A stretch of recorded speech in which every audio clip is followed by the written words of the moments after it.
Jadi ceritanya di sini teman-teman, aku lagi bikin main menu untuk gameku, yaitu Blood Label. Nah, cuman ketika main menunya udah jadi, kok kayak biasa banget gitu. Ya nggak ada yang spesial gitu ya, cuman 4 button, new game, load game, setting, dan juga quit gitu kan. Hanya saja aku cuman pingin main menunya itu agak sedikit juicy gitu, ada sesuatu yang terjadi gitu selain cuman milih button doang. Jadi bismillah teman-teman, ini konten develop untuk Blood Label, di mana di konten ini aku bakal share progres pengembangan dari salah satu game pribadiku, yaitu Blood Label.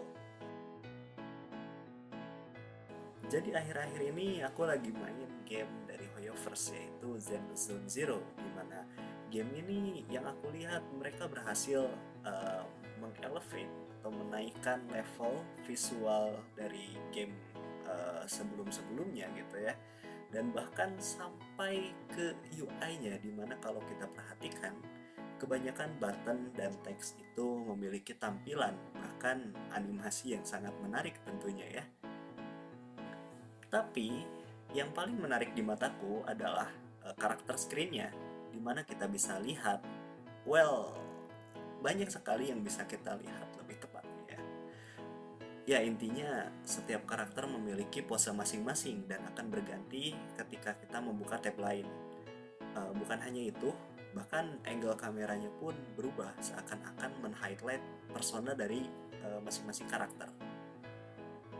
Jadi dengan melihat screen tersebut, sel otakku langsung aktif dan aku ingin mencoba membuat hal serupa untuk main.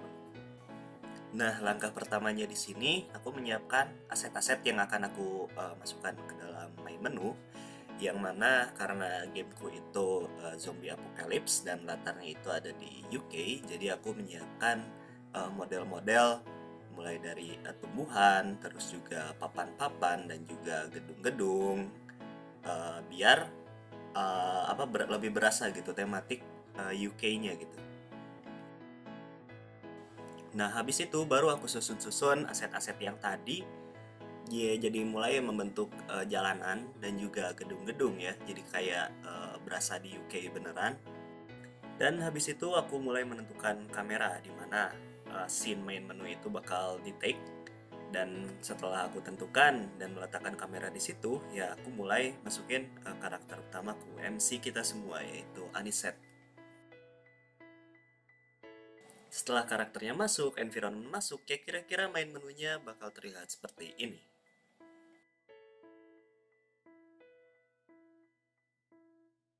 Bang, terus gerakannya gimana bang?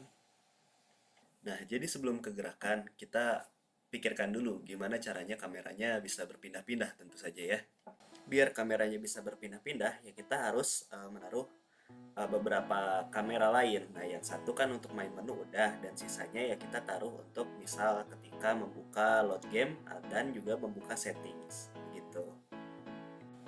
Simpelnya, kalau kameranya mau berpindah atau misalkan mau bergerak ketika menekan tombol tertentu, kita tinggal bisa atur aja prioritas kamera mana yang akan menyala ketika kita menekan sebuah tombol. Dan itu bisa kita atur di button event, katakanlah yang on click gitu ya. Jadi ketika klik load game, ya udah berarti kamera 3 yang dinyalakan, ketika balik lagi ke main menu kamera 1 yang dinyalakan, dan ketika membuka setting kamera 2 yang dinyalakan, seperti itu.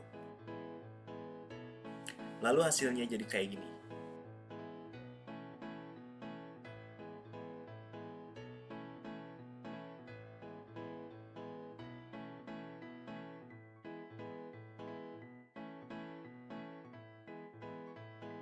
Tidak puas sampai di sana, jadi aku coba tambahin animasi sama kita buat kepalanya biar bisa gerak-gerak mengikuti kamera. Untuk menambahkan animasi, nah di tab animasi kita perlu menambahkan beberapa state. Nah, di sini kita hanya tinggal tambahkan 2 state karena kita udah punya state animasi untuk di main menu. Nah, kita tambahkan untuk state di settings dan juga di load game.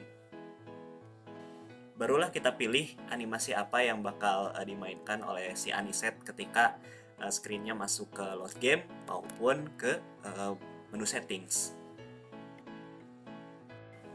Nah, jangan lupa untuk memasukkan animasi tersebut ke event button klik yang sama di setiap tombol. Kalau tidak, ya animasinya tidak akan ke play ketika ya teman-teman buka load game dan settings itu. Dan ketika kita play, hasilnya seperti ini.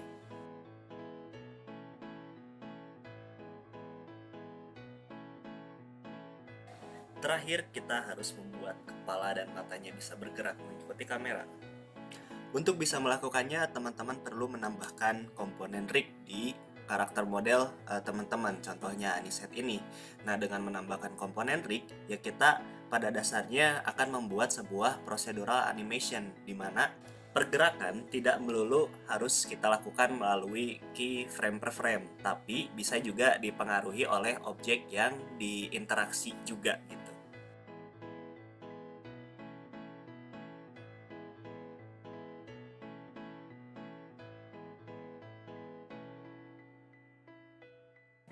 Setelah membuat rig pada kepala dan kedua mata, kita perlu mengassign ketiga kamera yang sebelumnya telah kita tempatkan di main menu ke ketiga rig tersebut. Agar apa? Ya agar ketika menunya berganti, kepala dan juga mata akan mengarah ke kamera yang berbeda-beda. Apakah selesai di situ? Ya tentu saja belum. Ya kita juga harus membuat kode gimana caranya ya ketika kamera berganti, ya arah matanya pun juga harus ikutan berganti seperti itu. Jadi di sini aku membuat sebuah komponen baru, yaitu multi-aim constraint controller, ya dimana komponen ini tuh yang akan berfungsi untuk mengontrol objek yang harus diset sehingga karakter kita bisa melirik ke arah objek tersebut. Sekali lagi kita pasangkan komponen tersebut ke setiap rig dan jangan lupa kita kembali ke on click event dan kembali mengassign semua objek yang ingin kita set. Hasilnya seperti ini.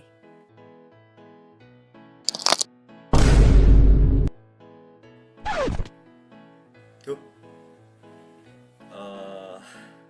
Oke, kayaknya kita lupa melakukan sesuatu.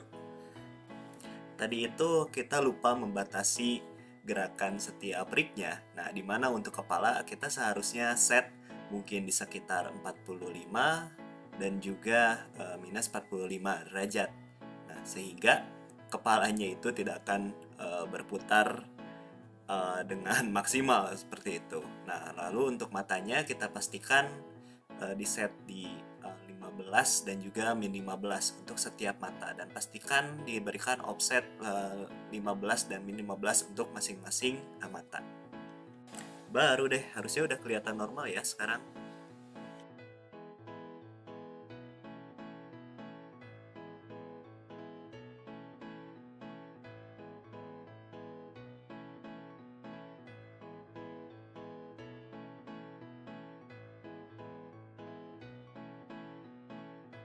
Tidak sampai situ saja, ya tentu saja kita perlu menambahkan post processing dan juga beberapa detail kecil biar terlihat absolute cinema. Dan hasil akhirnya adalah sebagai berikut.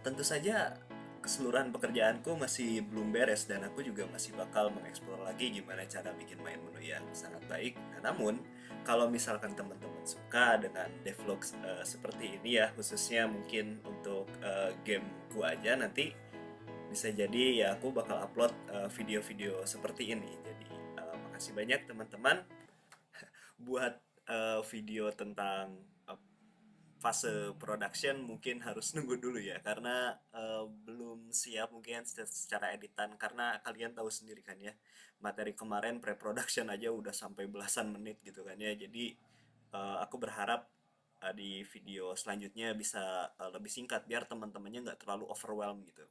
Oke, paling itu dulu. Yuk, makasih udah mau nonton. Yuk, sampai jumpa di video berikutnya. Dadah.